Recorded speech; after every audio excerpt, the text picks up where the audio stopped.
नमस्कार, मैं हूं अनिल केमकर और आप देख रहे हैं जनता टीवी। जनता टीवी के इस खास कार्यक्रम यानी कि सीधा सवाल में आज हम उस शख्सियत से मिलाएंगे जो एक अलग की तरह उनकी जो प्रतिभा है उनकी बिल्कुल डिफरेंट है, आम चीजों से अलग हटके। आप पूछेंगे क्या? किस्सा गोई करके नाम कमा रहे हैं, पैसा कमा रहे हैं और पूरे देश में मशहूर हो रहे हैं। आजकल अच्छा प्लेटफॉर्म है सोशल मीडिया के माध्यम से, नेट के माध्यम से, अलग अलग माध्यमों से वो अपना नाम कमा रहे हैं। किस्सा गोई, उनको साहित्य पुरस्कार ही मिला अपने किस्सा गोई के लिए। उनकी किताब थी जिसमें किस्सा लखनऊ, जिसमें साहित्य पुरस्कार से उन्हें सम्मानित भी किया गया। इसके अलावा राष्ट्रपति कोविंद साहब थे, उन्होंने भी उनको सम्मानित किया इनकी काकोरी पर एक लिखी गई स्क्रिप्ट के लिए करके। तो ऐसी महान शख्सियत है, उनका स्वागत करता हूं। ये वाजपेयी जी का बहुत बहुत स्वागत है। क्या भाई आपको बताइए कि आपका जो किस्सा गोई है आपने क्यों और कैसे शुरू की? किस्सा गोई सर ऐसे शुरू की कि पहले तो हम आप ही की तरह पत्रकार थे, फिर काफी साल जर्नलिज्म में काम किया, लेकिन फिर एक दौर ऐसा आया जब ये लग रहा था कि एक्सप्रेशन के लिए सही मैदान नहीं मिल रहा, यानी कि जो कहना चाहते थे बात वो नहीं कह पा रहे थे। तो उन्हीं दिनों चूंकि दास्तान गोई हिंदुस्तान में रिवाइव हुई थी, तो बहुत सारे लोग दास्तान गोई करने लगे थे, जिनमें से एक थे अंकित चड्ढा, हमारे दोस्त। तो अंकित से जब हमने ये कहा कि जर्नलिज्म की नौकरी में बहुत, एक तो डेडलाइन का बड़ा प्रेशर होता है, फिर हर रोज आप स्टोरी ढूंढें। तो अंकित चूंकि दोस्त थे, वो जानते थे कि मेरी दिलचस्पी अदब में है, लिटरेचर में है, लिखने पढ़ने में है, शायरी में है। तो अंकित ने ये सजेशन दिया कि आप दास्तान गोई क्यों नहीं आजमाते हैं।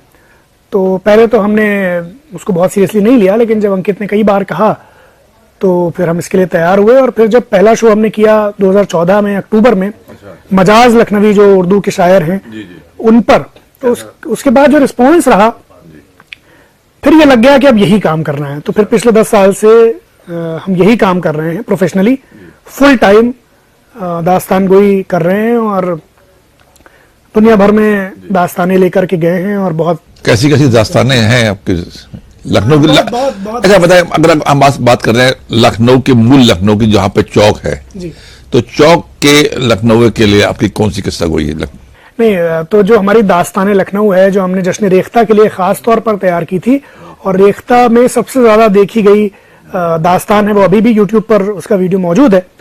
तो वो दास्तान खास तौर पर लखनऊ के बारे में, और लखनऊ में भी उस लखनऊ के बारे में है कि जिसके किस्से सुनाए जाते हैं, जिसकी कहानियां लिखी गई, जिस पर शायरी की गई, जिसके ख्याल में लोग जो है बहुत मुब्तला रहे। तो वो दास्ताने लखनऊ जो है वो लखनऊ पर है। लेकिन उसके अलावा बहुत सारी दास्तानें जो हैं उनमें लखनऊ आता रहता है। मसलन केडी सिंह बाबू की हमारी जो दास्तान है, जो हमने उनके 100 साल पूरे होने पर तैयार की, वो भी लखनऊ का, उसमें बहुत जिक्र है। अच्छा, केडी सिंह बाबू हॉकी के बहुत बड़े खिलाड़ी थे और सबसे बड़े खिलाड़ी, हॉकी के नंबर 1 प्लेयर थे अपने जमाने के। और जिन दास्तानों में लखनऊ नहीं भी है, मसलन मीरा की दास्तान हम सुनाते हैं, या अमीर खुसरो की दास्तान हम सुनाते हैं, या कबीर की दास्तान हम सुनाते हैं, तो इन दास्तानों में भी चूंकि हम जिस अंदाज में सुना रहे हैं, जो हमारी तर्ज है, जो हमारा तरीका है, जो हमारा मिजाज है, वो लखनवी है। तो वो भी लखनऊ, उन दास्तानों में भी लखनऊ दिखता है। तो यानी लोग ये समझ जाते हैं कि ये जो किस्सा गो है, ये जो दास्तान सुना रहा है, इसका ताल्लुक लखनऊ से है। अच्छा, लखनऊ मैंने बात करी, पुराना लखनऊ का अंदाज है, पान खाने का, बीड़ा जमाने का, तो इस पे कोई किस्सा कोई किया आपने? जी, बहुत पान के किस्से तो लखनऊ के बड़े मशहूर हुए। मसलन एक किस्सा हम अक्सर अपने शोज में सुनाते हैं जी। ये लखनऊ क्या है, थोड़ी आहिस्तगी का शहर है। यहाँ जल्दबाज लोग पसंद नहीं किए जाते और सुकून का शहर, आराम से। यहाँ कहा भी जाता है जल्दी का काम शैतान का। तो भाई एक यहाँ पान वाले थे, बहुत सुकून पसंद आदमी थे, और उनके बारे में मशहूर था कि जिसका पान जब लगा रहे हैं तो उन्हें बस वही शख्स दिखाई देता था और वही शख्स सुनाई देता था। और उनके अपने तय ग्राहक थे। अगर कोई जल्दबाज आदमी उनके पास आ गया तो उनको नागवार गुजरता था। अच्छा, पान के बारे में मामला ये भी, पान बड़ी रिवायती चीज है और पान आहिस्तगी की भी चीज है। अच्छा। पान के साथ जल्दबाजी नहीं चलती। अब देखिए, ये भी एक दिलचस्प संयोग है कि आखिरी किस्सा गो जो प्रोफेशनल थे, मीर बाकर अली उनका नाम था। अच्छा, जी। जब दास्तान गोई के फन पे जवाल आ गया, यानी उसमें बहुत कमी आ गई, तो आखिरी दिनों में मीर बाकर अली को मजबूर होना पड़ा पान की दुकानों पर छालियां बेचने के लिए। अच्छा। तो कोई उन्हें पहचान गया कि अरे भाई मीर साहब, आप तो इतने बड़े दास्तान को हैं और आप छालियां बेच रहे हैं और आपने कहानियां सुनाना छोड़ दिया। तो मीर बाकर अली कहते थे कि दिल्ली वाले पान खाने का शऊर भूल गए हैं, तो मैं उन्हें पान खाना सिखा रहा हूं, और जब वो पान खाना सीख जाएंगे तो मैं उन्हें ये भी सिखा दूंगा कि दास्तान सुनने का अदब क्या है। तो पान इस तरह की चीज है। तो ये जो जल्दबाज हमारे पान वाले थे, जो सुकून पसंद पान वाले, जिनको जल्दबाजी नहीं पसंद थी, उनके पास एक जल्दबाज आदमी आ गए और उनसे कहने लगे कि भाई ऐसा है, बहुत जल्दी है, मुझे जाना है कहीं, और ऐसा करो कि मेरा एक पान लगा दो और उसमें इतने नंबर की तंबाकू, इतनी सुपारी, इतना ये चूना, ये सब पूरी फहरिस्त गिना दी। तो उनको गुस्सा तो आ गया, पान वाले जो थे, लेकिन लखनवी थे, तो गुस्से का इजहार लखनवी एक अलग अंदाज में करता है। तो उन्होंने बड़े सुकून से कहा, मियां आपने जो 4 चवन्नियां दी हैं वो भी इसी में डाल दूं क्या? तो ये एक लखनऊ का अपना अंदाज था, और पान से ये किस्सा बड़ा नहीं, लखनऊ का अंदाज की भाषा में इसकी मैं बताऊं कि लोग गाली भी देते हैं, बड़ा अदब से देते हैं। बिल्कुल बिल्कुल। जबान ही जो है लखनऊ का सबसे पहला आइडेंटिटी कार्ड जो है वो यहाँ की जबान है। लोग खाने को यहाँ की बहुत शोहरत हुई है ना, लेकिन खाने से भी बड़ी आइडेंटिटी लखनऊ की जबान है। आप दुनिया में कहीं चले जाएं, लखनऊ वाला जब जबान खोलेगा तो पहचान लिया जाएगा कि वो लखनऊ से है। ये बहुत लखनऊ की खास बात है। तो नहीं, जैसे मैंने बता रहा था, गाली भी लोग देते हैं तो बहुत अदब से देते हैं। इसमें मेरा भी एक मुझे अनुभव है कि मैं पुराने लखनऊ से निकल रहा था, मामला होगा मतलब 20-22 साल पहले का, ठीक है। पुराने लखनऊ से निकल रहा था और तांगे चल रहे थे, एक तांगे वाला और दूसरे तांगे और कुछ किसी बाइक वाले किसी जब टक्कर हो गई, थोड़ी सी लगी, तो बाइक वाले ने उसको गाली दी।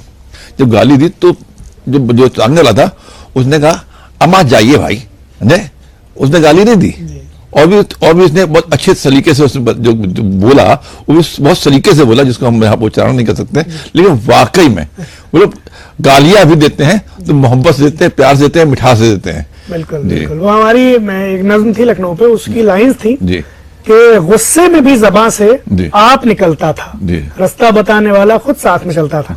क्या है, लखनऊ वालों की खास अदा ये है कि वैसे मोहब्बत में, खुलूस में हम कहेंगे आपसे तुम, ये बहुत क्लोज रिलेशन है। वैसे तो लखनऊ वाले हम और आपके कायल हैं, लेकिन करीबी जो ताल्लुकात होते हैं उनमें तुम कह के खिताब कर लेते हैं। लेकिन वहां भी जब हम आपसे गुस्सा हो जाएंगे तो कहेंगे आपसे क्या मतलब, आप जाइए यहाँ से। यानी लखनऊ वाले जब गुस्सा होते हैं तो और ज्यादा इज्जत देते हैं। बिल्कुल सही कहा, बिल्कुल। आमतौर पे लोग जब गुस्सा होते हैं तो तहजीब का दामन छोड़ देते हैं, लेकिन लखनऊ ऐसा शहर है जहाँ गुस्से में इंसान होगा तो पहले अगर आपसे तुम करके बात करता होगा तो गुस्से में कहेगा आपसे क्या मतलब। हाँ बिल्कुल सही, हम आपसे बात ही नहीं करना चाहिए। तो ये लखनऊ की खास बात। नहीं, ये आपने बात डीपली अध्ययन किया इसका। अच्छा, आपने लखनऊ के जो व्यापार है, जैसे चिकन है, जो यहाँ पे नॉनवेज मिलता है, बिरयानी है, इस पे आपका कोई रवायत कुछ है अच्छी सी, मैं सुनना चाहूंगा जी, क्या है? नहीं, अभी पिछले दिनों एक वीडियो हमारा वायरल हुआ, उसे 3 दिन में तकरीबन 40-50 लाख लोगों ने देखा। तो वो लखनऊ के खानों के बारे में था। इसीलिए उसका आइडिया क्या था कि वो देखा ही नहीं, आपके मित्र उन्होंने मुझे दिखाया भी। अच्छा। तो वो क्या हुआ कि उसके पीछे थॉट ये था कि आमतौर पे जो लोग बाहर से लखनऊ आते हैं उन्हें कोई लोकल आदमी चाहिए होता है। मसलन मेरे पास ही बहुत फोन आते हैं कि भाई आ रहे हैं तो लखनऊ। अब हर जगह तो हम हो नहीं सकते और हर बार कोई लोकल इंसान मिल नहीं सकता, या जो किसी को नहीं जानते वो कैसे लखनऊ ढूंढे या लखनऊ घूमे। तो हमने ऐसा किया, हमने कहा एक नज्म हो जो एक तरीके से पूरी आइटिनरी हो, जो पूरी फेरिस्त हो कि अगर कोई इंसान अकेले भी लखनऊ घूमना चाहे तो कहाँ कहाँ जा सकता है। तो इस तरह से वो नज्म ख्याल में आई। अच्छा, अब एक लखनऊ में तो इतना सारा कुछ छुपा हुआ है, इतना बड़ा खजाना है ये, तो हर चीज नज्म में डाल नहीं सकते। और फिर रील में नज्म थी तो ड्यूरेशन का भी ख्याल रखना था, तो बहुत सारी चीजें छूट दी गई। तो उसमें लोग कमेंट करते हैं कि आपने ये छोड़ दिया, ये छोड़ दिया, तो वो एक अलग बात है। लेकिन वो मैं उसका जो कुछ हिस्सा मुझे याद है मैं सुना देता हूँ कि लखनऊ के जायकों की अगर बात आएगी, कहकशा है नामों की जो साथ आएगी। शोहरत है आसमान पे टुंडे कबाब की, ममदू की शिकंजी में है मस्ती शराब की, है सबके मनपसंद पसंदे मुबीन के, बर्मा वो बेकरी है कि खा जाओ छीन के, बिरयानी में इदरीस ने जौहर है दिखाया, मुन्ना के समोसों में बड़ा लुत्फ है आया, घुटवा के साथ किस्से भी हैं नौशी जान में, पाए रहीम के हैं यहाँ सबके ध्यान में, लल्ला का जादू छाया है पीरो जवान पर, अजहर का पान सस्ता है सबकी जबान पर, पूरी हो नेत्रामी बताशे रवि की हो, क्या खूब यार फिर तो मजे जिंदगी के हो, लड्डू वो रिट्स का या हो थापा का चाइनीज, ऐसा है कौन शहर में जिसको नहीं अजीज, गर्मी में हमने जब कभी राहत तलाश की, कश्मीर ले गई हमें कुल्फी प्रकाश की, भूलोक का अमृत है ये चाणक्य का मट्ठा, बीएमसी के अड्डों पे करें सब हंसी ठट्ठा, माशूक के लबों की ही जैसी कहें जिसे, बर्फी तो है त्रिवेदी की बर्फी कहें जिसे, राजा बाजार में हमारा मोहल्ला, बर्फी तो है त्रिवेदी की बर्फी कहे जिसे, किस किस का नाम लूं मैं, हजारों का नाम है, किस किस का नाम लूं मैं, हजारों का नाम है, लखनऊ के जायकों का सफर नातमाम है, यानी कभी पूरा हो ही नहीं सकता। बिल्कुल, बहुत बहुत बहुत अच्छा, आपने पूरा शहर घुमा दिया, और इसकी जुबान, इसकी मिठास, इसकी मिठाई, इसकी कचौड़ी, कुल्फी, सब कुछ आपने, बिरयानी, सब बिरयानी में अगर बिरयानी लल्ला की अच्छी है तो उसकी अच्छी है, इदरीस की अच्छी है, बहुत डिबेट है इस पे। और आपने उसका भी क्या नाम बनाया था, क्या नाम करके, टुंडे कबाब पे भी बनाया था। जी वो तो टुंडे पे तो बहुत शायरों ने कुछ, हमने तो टुंडे पे इस तरह से इसी नज़्म में लिखा, लेकिन सागर खयामी का बहुत मशहूर कथा था टुंडे के बारे में। सागर खयामी बहुत बड़े शायर थे लखनऊ के, नाम तो उनका था राशिदुल हसन नकवी, लेकिन वो नाम कोई नहीं जानता, सागर खयामी पूरी दुनिया में मशहूर है। तो उनका कथा था टुंडे के बारे में कि महफिलें अब कहाँ नवाबों की, सोहबतें अब कहाँ जनाबों की, महफिलें अब कहाँ नवाबों की, सोहबतें अब कहाँ जनाबों की, खींच लाती है लखनऊ हमको टुंडे खुशबू तेरे कबाबों की। तो टुंडे के कबाबों के लिए बहुत दूर दूर से लोग खिंचते चले आते हैं, और उसमें ये डिबेट हो सकती है कि भाई कोई कहता है टुंडे में जायका नहीं है, लेकिन ये शोहरत एक चीज है। बिल्कुल, ये तो एक अलग बात है, आपने पसंद है कि लगा कि नहीं लगा। आपने इस पे काम किया कि नहीं किया, जो नवाबी शहर है, नवाबी शहर जैसे मान लेते हैं कि हैदराबाद है, भोपाल है, लखनऊ है ना, इन शहरों में जहां जहां नवाब रहे, तो वहां का खाना अपने आप में एक किसी न किसी ने मशहूर रहा है ना, उसकी जुबान मशहूर रही है, खाना मशहूर रहा है। इसमें क्या इसमें मेरा तो ये मानना है कि जितने भी आपने ये शहर बताए, सबसे ज्यादा मशहूर लखनऊ का ही खाना हुआ, दिल्ली का भी बहुत मशहूर है वैसे, दिल्ली वाले कहते हैं कि हमारा खाना तो बहुत, लेकिन लखनऊ में हमने ये एनालिसिस की, चूंकि ये जो सूबा था हमारा अवध, ये खित्ता, ये हिस्सा जमीन का, ये बहुत संपन्न था, यहाँ समृद्धि बहुत, ये असल में क्या है, उपजाऊ जमीन थी यहाँ, और अच्छी खेती यहाँ होती थी, और समृद्धि थी, उस तरह से वॉर अफेक्टेड नहीं था, उस तरह से कोई ऐसी प्रॉब्लम्स नहीं थी। तो जब एक तरह की आसूदगी आती है, संपन्नता आती है, तो फिर इनोवेशंस होते हैं, नवाचार होते हैं हर चीज में। तो वो नवाचार लखनऊ में, चूंकि भाई पेट भरे हुए थे लोगों के, खुश थे लोग, खुशहाल थे, तो फिर इनोवेशंस हुए, तो उसमें खाने में भी इनोवेशंस हुए कि भाई बिरयानी जो है, वो जब बिरयानी बाकी जगह बिरयानी थी, तो लखनऊ वाले कहते थे कि हम पुलाव वाले हैं, और लखनऊ में बिरयानी को बड़ा, शरण ने लिखा, अब्दुल अलीम शरण ने, कि बड़ी लद्दड़ चीज समझी जाती थी बिरयानी, क्योंकि लखनऊ वाले पुलाव को बेहतर मानते थे।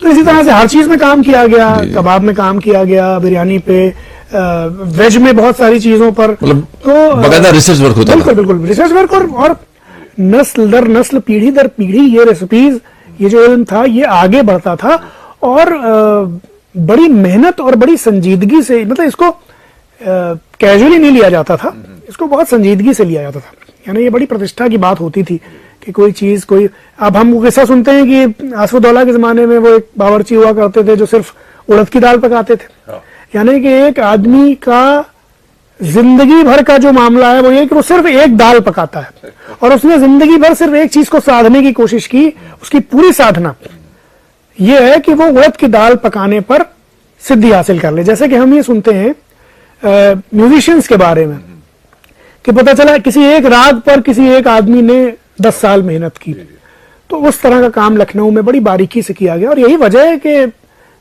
नवाबी को तो गए हुए इतने बरस हो गए, लेकिन नवाबी की यादगारें हमारे पास अभी भी हैं, उनकी बहुत सारी चीजों के रूप में, खानों के रूप में। लखनऊ जैसे चिकन वर्क का अपना एक नया अंदाज है, लोग आते हैं, मैं देखता हूँ कि बहुत दूर दूर से आते हैं, कोई आता है कि लखनऊ चिकन लेते आइएगा ना, तो ये भी कहा भी जाता है कि आज चिकन पहना भी जाता है और खाया भी जाता है, इस पे क्या है आपका?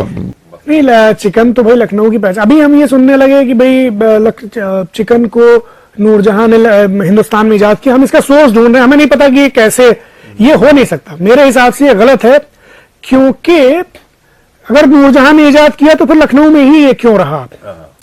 इसको आगरा में होना चाहिए था, दिल्ली में होना चाहिए था, लखनऊ में ही क्यों इतना फला फूला ये?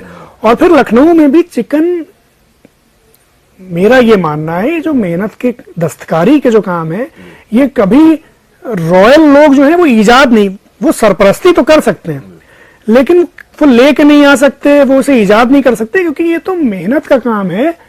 जो अभी भी आप देखिए, चिकन बेचे कोई भी, वो बड़े से बड़े जितने ब्रांड्स आपको लखनऊ में देखते हैं कोई बेचे, मैं किसी का नाम नहीं ले रहा हूं, लेकिन चिकन की वो साड़ी बनाता कौन है? बिल्कुल सर, बिल्कुल चिकन को तैयार कौन करता है? वो मेहनत का स्लोक उसे, उसकी कढ़ाई कौन करता है, उसकी छपाई कौन करता है, उसकी रंगाई कौन करता है, उनकी डिजाइनिंग कौन करता है, उनका जो डिजाइन का लेआउट है कौन करता है? बिल्कुल। तो बात यह है कि लखनऊ चिकन का गढ़ है, और चिकन के कपड़े आप अगर देखें तो उन कपड़ों पर अगर आप गौर करें तो वो बहुत लखनवी चीजें हैं। वो बूटे जो हैं, वो गुल जो हैं, वो जाली का काम जो है, बकिया जो है, मुर्री जो है, ये सारी चीजें बड़ी लखनवी चीजें हैं जो लखनऊ के समाज से, लखनऊ की तहजीब से निकले। मसलन यहाँ पर जो मुगल साहिबा का इमाम बाड़ा है, उसकी दीवारों पर जो पैटर्न हमें दिखता है नक्काशी का, वो इतना खूबसूरत था कि अब तो वो इमामबाड़ा बहुत बदहाली के आलम में है, लेकिन वो इतना खूबसूरत था कि उससे इंस्पिरेशन ली लखनऊ में चिकन की कढ़ाई करने वालों ने, और बहुत सारी चीजें वहां से सीधे सीधे दिखी इमामबाड़े से। बिल्कुल। अरे वाह, बिल्कुल। ये आपने इमामबाड़े की बात की, मुगल साहिबा का इमामबाड़ा जो इमामबाड़े की बात की, मुझे याद है कि जो लखनऊ में जहाँ पे पुराना ऑफिस है लखनऊ विकास प्राधिकरण का, वो एक आखिरी नवाब थे लखनऊ के, उनके हजाम का इमामबाड़ा है वो। अच्छा, है ना, जहाँ पुराना लाल बाग में है ना, अच्छा, लाल बाग में जो एलडी ऑफिस था, समझ गया। तो वो जो है उनके हजाम थे, उनका इमामबाड़ा है। और बाद में अंग्रेजों ने उसको अपने कब्जा ले लिया था, और उसमें एक जगह पे फांसी घर बनाया गया था, और जो फांसी घर बाद में खत्म हो गया जब चले गए, जो उस दफ्तर में मैंने वाकई देखा, जहाँ पे फांसी दी जाती थी तो वहां पे जो अफसर बैठता था वो बीमार हो जाता था। ये उसकी किस्सा जो है, लोक में इन मान्यताओं की बड़ी अहमियत है। और देखिए, वाजिद अली शाह की दास्तान पे काम कर रहे थे, अब उन दिनों हमने पढ़ा कि उस जमाने में तो बड़े बड़े लोग ये इस तरह के उस पर बड़ा यकीन करते थे, और इनका बड़ा रोल होता था। तो किस्सों में तो ये सारी चीजें मिलती हैं हमें, और लखनऊ के किस्से तो बहुत मशहूर। अच्छा, एक ही जब आप किस्सा जोई की तरफ नौकरी छोड़ छाड़ के किस्सा जोई में जुड़ गए, तो परिवार वालों ने आपत्ति नहीं की आपसे?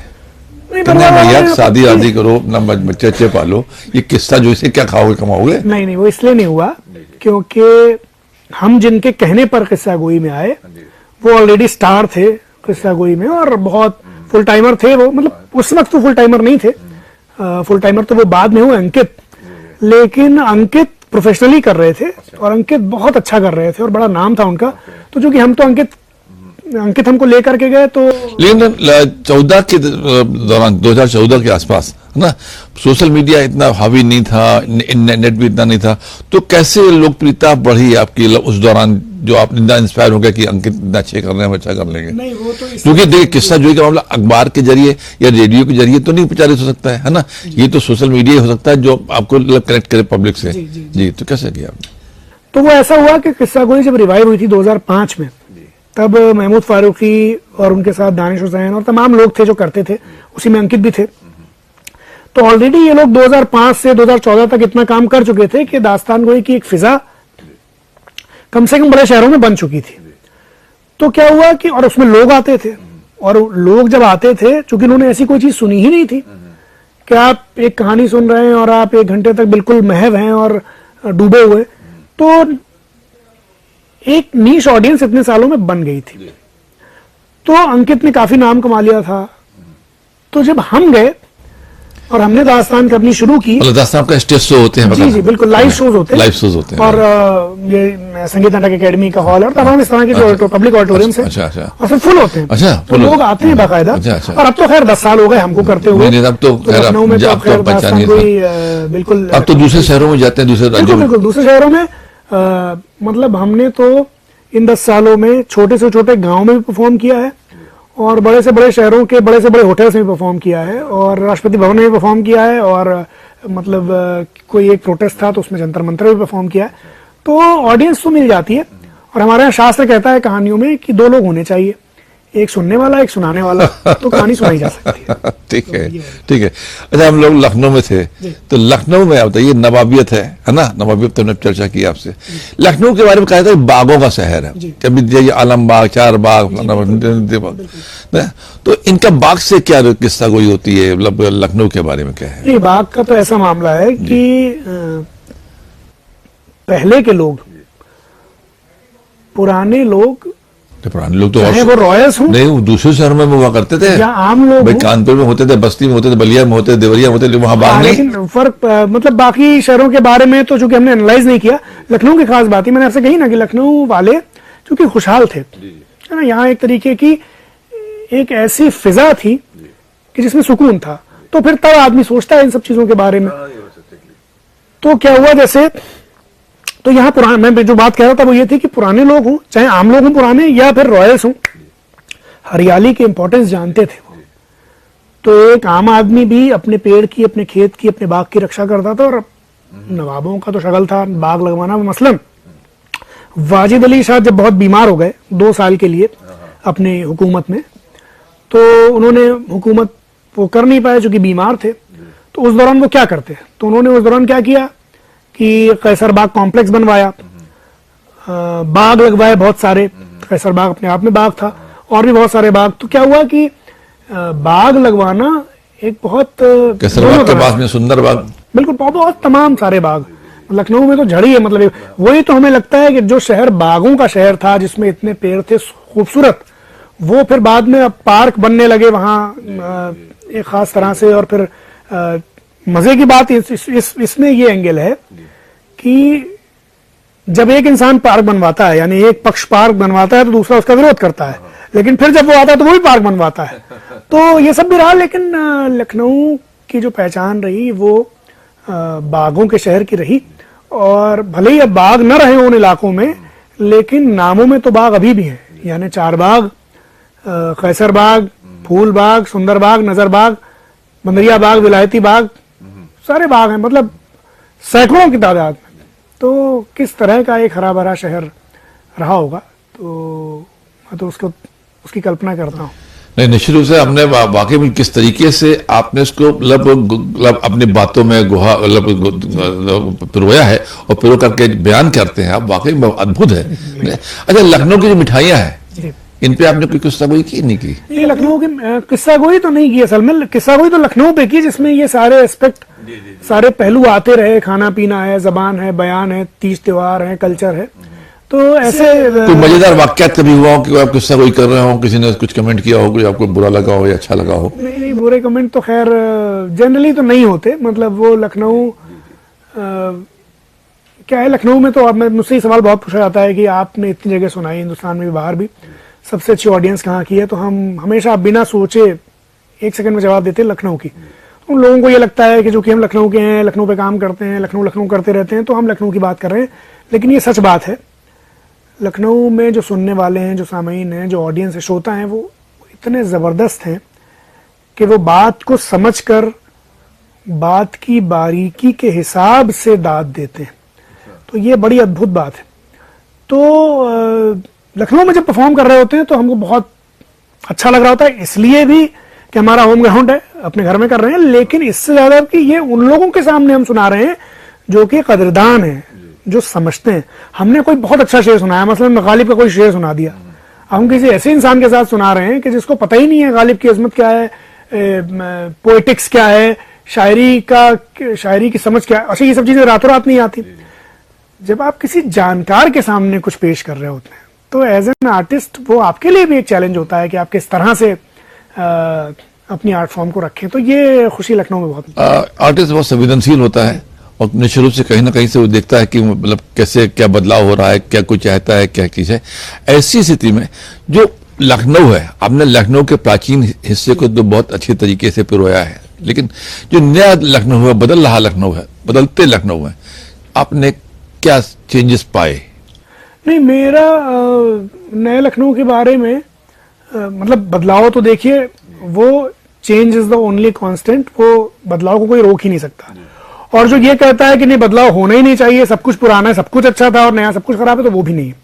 लखनऊ की जो खास बात हमें लगती है, शायद आप भी इससे एग्री करेंगे, लखनऊ ने एक बड़ा नए और पुराने के बीच में, यानी कि ये एक ऐसा शहर है कि जिसमें एक ओल्ड वर्ल्ड चार्म है, यानी कि एक ओल्ड वर्ल्ड चार्म है, आपको एक पुराना एक पूरा एक एहसास है आपके पास, और नए शहर जो किसी भी एक विकसित शहर में जो चीजें हो सकती हैं, अच्छा शहर रहने लायक, उन चीजों की तरफ लखनऊ बढ़ रहा है। बहुत सारी कमियां हैं, बहुत सारी सीमाएं हैं, उन पर काम हो रहा है, लेकिन मेरा ये कहना है कि बैलेंस बहुत है लखनऊ में इस बात का कि यहाँ एक रिवायतीपन भी है, लेकिन साथ ही साथ एक बिल्कुल समय के साथ कदम मिलाते हुए बढ़िया स्कूल्स हैं, बढ़िया हॉस्पिटल्स हैं, बहुत सारी चीजें और हो रही हैं। तो ये बैलेंस मुझे लखनऊ का बड़ा खास लगता है। हालांकि इसका एक दूसरा पहलू ये है कि जो नया लखनऊ है, खास तौर पे जो जिस इलाके को अब हम समझते हैं कि वही लखनऊ है, गोमती नगर और ये क्या है, यहाँ वो जो एक लखनऊ का जो कल्चर जिसपे नस्ल दर नस्ल लखनऊ इतराता रहा और जिसको हम सब ने बहुत कलेजे से लगा के रखा, उसको लेके एक तरह की गफलत है। यानी कि तहजीब को बनने में कई पीढ़ियां लगती हैं, कई सदियां लगती हैं। तो चूंकि ये नए इलाके हैं तो जाहिर सी बात है कि आज से 200 साल पहले गोमती नगर की अपनी कोई तहजीब होगी, लेकिन अभी उस इलाके से, गोमती नगर से इस इलाके को यानी पुराने इलाके को कंपेयर करना और फिर उसमें कुछ नतीजा निकालना, ये ठीक बात नहीं है, क्योंकि इस नदी जो होती थी संस्कृति का द्योतक होती थी। बिल्कुल बिल्कुल। तो क्या है कि लखनऊ ने बैलेंस तो बनाकर रखा ओवरऑल, लेकिन फिर भी पुराने लखनऊ में और नए लखनऊ में बहुत फर्क है। कल्चर का, तहजीब का, जबान का, बयान का, कदरों का बहुत फर्क है। और हम जब ये काम करते हैं, यानी किस्से सुनाते हैं, लखनऊ के बारे में बात करते हैं, इंटरव्यूज, तो एक कोशिश रहती है कि ये लखनऊ का जो एक पूरा कल्चरल जो एक एसेंस है, जो एक पूरा सरमाया है, ये लखनऊ में बरकरार रहे, फूले फले और फैले। यानी कि हम कब तक ये कहते रहेंगे पुराने लखनऊ में, जैसे हम भी बहुत इसको लेके कई बार बेजार हो जाते हैं कि भाई गोमती नगर में तो बहुत नहीं, कोई बात नहीं सही से करता, और लखनऊ, पुराने लखनऊ से कोई सब बेनियाज है। लेकिन हमारी जिम्मेदारी है ना कि गोमती नगर में भी वो लखनवियत की एक खुशबू जाए, तो वो भी कोशिश हम करते हैं कि चलिए, आपकी खुशबू बिल्कुल निश्चित से पहुंचती रहे। और आपने जिस तरीके से, मतलब आपको बताऊं, मैं अपने दर्शकों से साफ तौर पे कहना चाहूंगा कि अगर लखनऊ के बारे में जानना है और उसकी तो निश्चित रूप से हिमांशु वाजपेयी की किस्सा जोई पे जाइए, पूरा लखनऊ जान जाएंगे, पूरी तरह से जान जाएंगे कैसा लखनऊ है और कहां जाए, किससे किससे मिलने और क्या खाए, क्या पहने। किस्सा जोई हिमांशु जोशी सुनेंगे, मजा आएगा बहुत ज्यादा। नमस्कार।